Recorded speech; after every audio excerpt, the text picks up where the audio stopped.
tone. During potentially dangerous weather situations, specially equipped receivers are automatically activated to warn of the impending hazard. Tests of these receivers by this system are normally conducted by the National Weather Service every Wednesday between 11 a.m. and noon.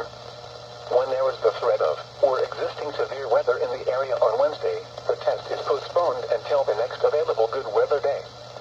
The warning alarm, transmitted over National Weather Service radio stations in north central and northeast Illinois, will be activated for watches and/or warnings affecting all counties in north central and northeast Illinois, as well as counties in far northwest Indiana.